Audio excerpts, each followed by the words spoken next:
This may come as a shock, but Hunter x Hunter is my favorite anime of all time.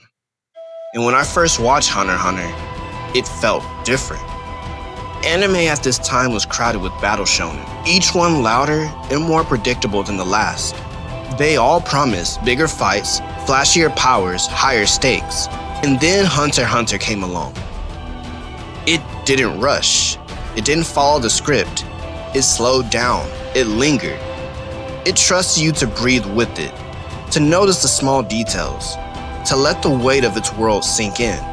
It wasn't just another story in a familiar mold. It was a reminder of what the genre could be when treated with care. That feeling, that sense of fresh wind cutting through familiar air, I had that same experience again.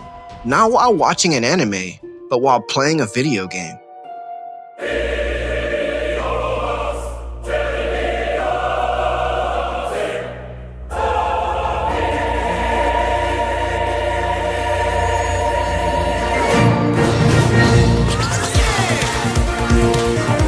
Because, in a sea of cinematic blockbusters and sprawling open worlds, Astrobot felt like Hunter x Hunter. Something familiar, something you thought you already knew, but made new again.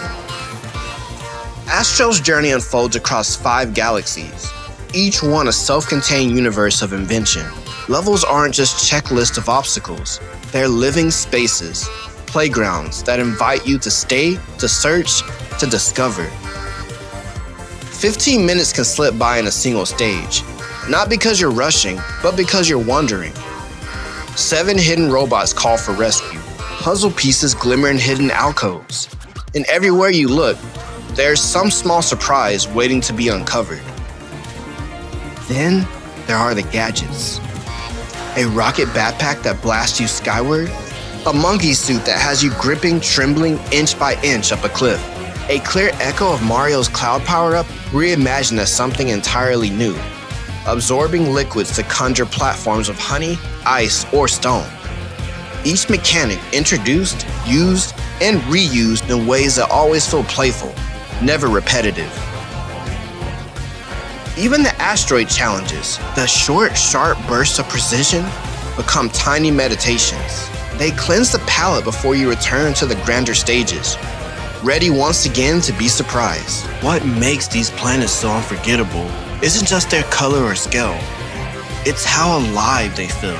You can practically hear the artists smiling through their work. The skyboxes are layered with stories. Robots cheering from balconies.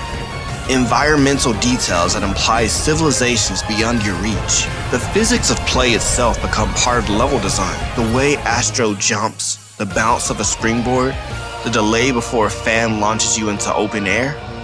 It all connects like choreography. It's like the worlds don't exist to test you, but to make you curious. And curiosity, here, feels like the purest reward. Each galaxy carries a tone. And when the game shifts to its final world, you realize that Astro's journey mirrors PlayStation's own.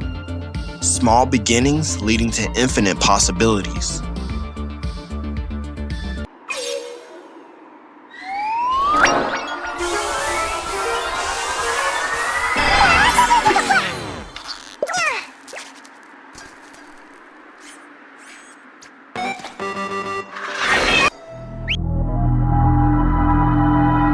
Astro himself shouldn't work as well as he does. On paper, he's basic. A jump, a punch, a hover, that's it. But in your hands, he becomes something else. Something alive. There's a weight to the way he lands. A delight to the way he hovers. When he fires those tiny beams beneath him, or simply spins in place, he becomes more than a mascot. He becomes a friend you want to guide through these worlds. And he's not alone. All around him are robots dressed as PlayStation's greats. Kratos, Parappa, the heroes of Shadow of Colossus. These cameos aren't shallow nods. They're stitched into the very fabric of the level design. You don't just see them, you feel their presence in the way stages are built. By the time the credits roll, Astro no longer feels like a newcomer standing on the shoulders of giants. He feels like he belongs beside them. What's so brilliant about Astro's character is how much personality he conveys without ever speaking. His joy is physical. His curiosity is visible. When he waves, it's not programmed politeness, it's warmth. He looks at you, not through you, creating the illusion that your shared excitement is mutual. He represents a philosophy that's quietly rare in modern games. Emotion through design, not dialogue. These gestures fill the silence that most games drown in exposition. You really don't need Astro to talk because you already know what he's feeling. And maybe that's the greatest trick the developers pulled. They made a machine feel, well, human. Astro isn't just PlayStation's mascot. He's the embodiment of play itself. Innocent, confident, endlessly creative. And when you realize that, his simplicity becomes profound.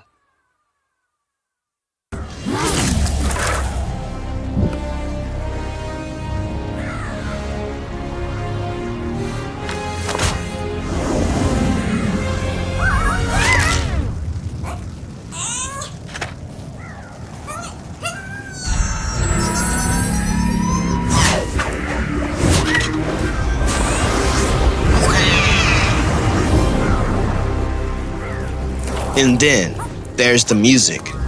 Platformers live or die by their soundtracks, and this one sings. Familiar motifs return from Astro's VR days and the PS5 tech demo, but they've grown, transformed, become something more. Each track fits its world like skin to bone, swelling at just the right moments, pulling you deeper into wonder. And when the game pays tribute to PlayStation's greats, the music bends to their legacy. The God of War level doesn't just nod at Kratos, it reshapes his world into a playful Astro remix, finding warmth where you'd expect only rage. It's the kind of soundtrack that lingers, humming at the back of your mind even after you've put the controller down. Check it out.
But what's truly magical is how reactive it feels. Music here doesn't sit in the background, it breathes with your movement. When you collect a robot, the melody bursts into a flourish. When you glide through the air current, the instruments lift in harmony. Even the pauses feel intentional, like the world itself is catching its breath right alongside you. There's a tactile quality to the sound. Bass lines bubble, synths shimmer, and small mechanical chirps act as percussion. You can tell this is written by someone who understands not just composition, but texture. It's the difference between hearing a song and feeling it ripple through your fingertips. The music also carries legacy. Each Cameo Planet's theme subtly references eras of PlayStation's history. Early synths reminiscent of the PS1, orchestral strings evoking the PS2 era, ambient layering echoing the PS3's ambition. It's nostalgia transformed into rhythm.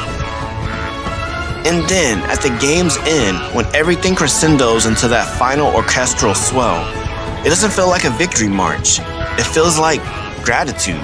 Gratitude for games, for play, for sound that makes you feel alive.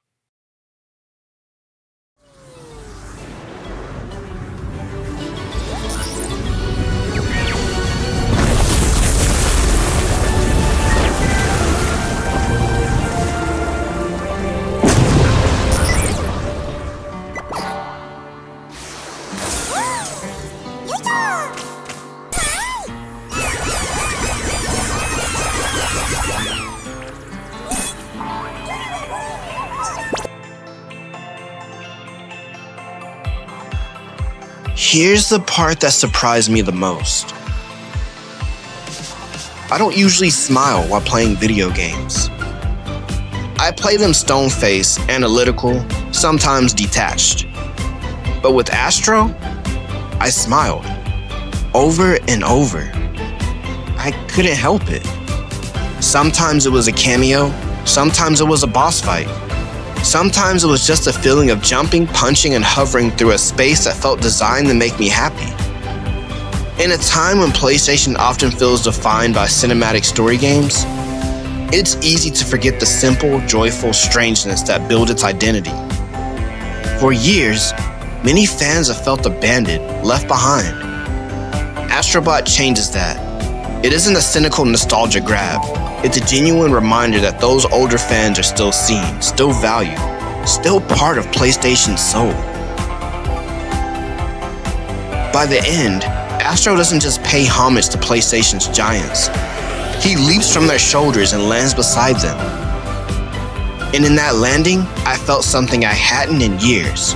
Not cynicism, not analysis, just joy. Okay, so that may have been a little dramatic, but what I'm basically saying is this game made me feel really happy. I like this game a lot. And if you don't like it, I don't like you. Moving on. For all these reasons, and after a year and some change of trying to convince myself otherwise, I can only say this. Astrobot is my favorite platformer of all time. But joy in Astrobot isn't just emotional, it felt spiritual. It's what happens when design, art, and intention align perfectly. There's no irony, no edge, no cynicism. Just pure, unapologetic delight in being alive inside a game. Every time you find a secret or finish a level, Astro and his friends celebrate right alongside with you with the cinematic. It's as if the game itself is proud of you, not for being skilled, but for just showing up. It's the kind of joy that sneaks up on you. You finish the final stage, the music fades, the controller stops vibrating, and then you realize you've been smiling for hours. Not just because you were entertained, but because you felt understood. Astrobot doesn't just remind you of PlayStation's past. It reminds you of your own, of being a kid again. Sitting too close to the screen, hearing that startup sound for the first time, or falling in love with the act of play. And in a world that often tells us to move faster, consume more, and feel less, Astrobot has the courage to slow down, to let you breathe, to let you feel wonder again.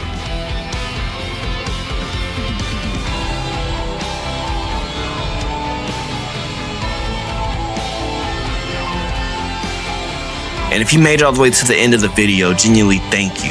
If you enjoyed it and you'd like to see more retrospectives like this, maybe on Spyro 2 or Ratchet & Clank or Jak and Daxter, consider subscribing. It helps me keep making videos like this, and honestly, just knowing you're here listening is more than enough. Thank you.